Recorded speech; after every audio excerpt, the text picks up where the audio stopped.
We begin with breaking news from the United States, where Donald Trump has announced a raft of tariffs on goods imported into the U.S. There are growing fears of a major global trade war tonight. Breaking tonight, a full-fledged trade war between the U.S. and China. U.S. President Donald Trump has announced sweeping tariffs on goods. U.S. President Donald Trump has announced a raft of tariffs on goods imported into the U.S. from around the world. Tariffs and the global turmoil that we've been telling you about. Tariff Biff.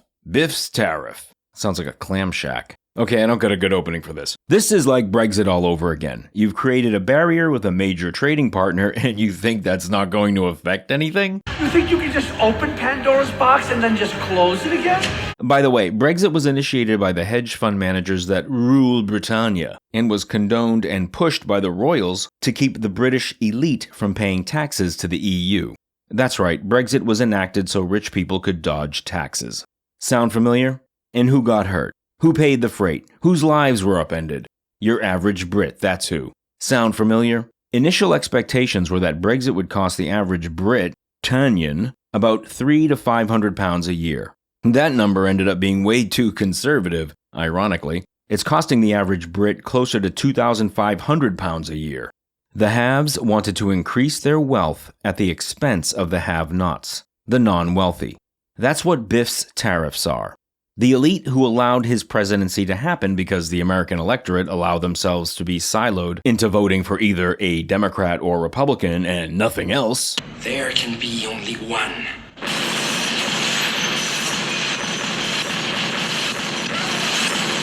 Or two. There can be no other choices. This is the best we've got, and we hate them both.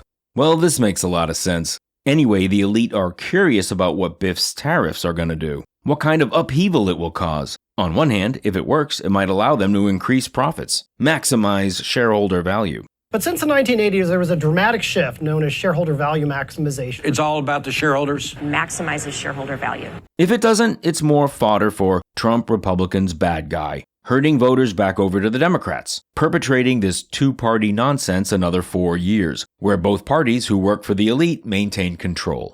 It's a gamble, yeah, and if it pays off, big profits. If it doesn't, who cares? Your stupid average American will deal with it. Why am I doing a French accent? Well, maybe because it sounds snooty. Bottom line, these tariffs aren't here to help you, me, us. They're here to make the rich richer. And we're going to pay the price for it in the end, until we can hold these people accountable. Otherwise, enjoy your medical debt.